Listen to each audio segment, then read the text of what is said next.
Now here's the tricky bit. We're going to start talking about the astrological attributions, and this is a little bit complicated, but it's actually quite simple and structured when you get the idea. I'm not going to go through the actual astrological attributions for each card in this video because you'll find them on all of the 16 videos.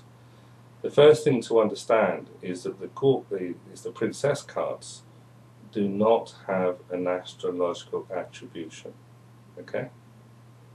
What they do have is that they each rule a quadrant around the North Pole. Of course, the North Pole is at the centre, and the world spins on its axis via the North Pole. Also, the princesses rule a quadrant of the Earth, and that quadrant starts at the Pyramid of Gizeh. So it's like the occult meridian goes from the Pyramid of Gizeh in Egypt. So that's the first one, and then it works round. So the princesses have a dual function, where the pole star stays the same basically, and the Earth is spinning round. And so the four elements will counter-change as they go through. So in essence also it means that the princesses are the pole star because the pole star represents Keter and the crown, and they're also Malk, the lowest point. So the highest are in the lowest as well. So they have a kind of dual function, all of this sort of thing. Now, let's go on to how we look at the other cards. Now, the knights, the queens, and the princesses, they all rule 30 degrees. Sorry. The knights, the queens, and the princes all rule 30 degrees of the zodiac, but not in the way that you expect. The first thing to understand is that they all rule the last 10 degrees of one sign, and then the next 20 degrees of the next sign. Now, why did they do that?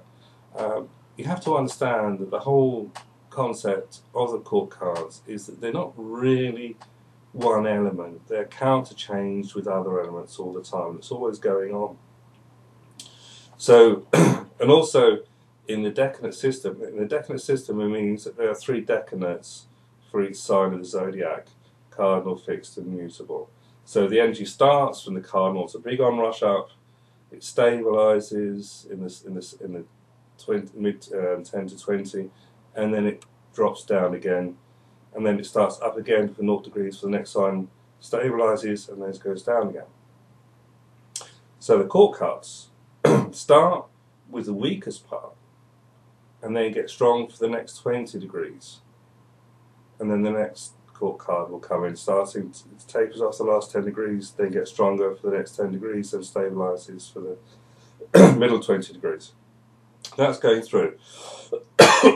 So if you can understand this, the strongest part is the last 20 degrees, not the first part, not the first sign, which is the last 10 degrees. And it gets a little bit more complicated in this, but basically there is more structure that goes on here.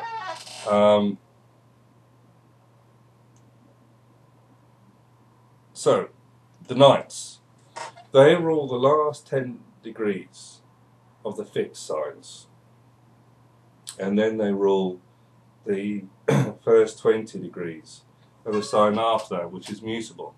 Now that's a bit strange really, because the knights are fiery, while the mutable signs are airy.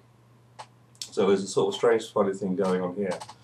The queens, they rule the last 10 degrees of the mutable signs, and then the next 20 degrees, first 20 degrees of the cardinal signs. Again, cardinal is fire and active, the queen is passive. So there's counterbalancing going on all the time. The princes, they rule the last 10 degrees of the cardinal signs, and then last 20 degrees, in the first 20 degrees of the fixed signs. Princesses are airy, and they're expected to work in the fixed area. So again, you don't have a concentration of energy pulling one way or another. They're always counterbalanced. So you can use this knowledge of these things to sort of say when someone's born in a particular sign or something like that. So it's the last part of the sign that's most important, not the first 10 degrees. And there's a lot of symbolism in all the cards as well, and the symbolism relates to parts of the Golden Dawn rituals, and other aspects of symbols of the elements that they've also brought in. All these you'll find in the videos. What I didn't put in there was the I Ching. All of the 16 cards rule can be associated with one of the 16 hexagrams of the I Ching. There are 64, but these are the 16 that they actually use. So I hope that's given you a better idea of the structure of how to read tarot of the court cards, and that you can find them and much less challenging and use them more and embrace them and use them in their readings.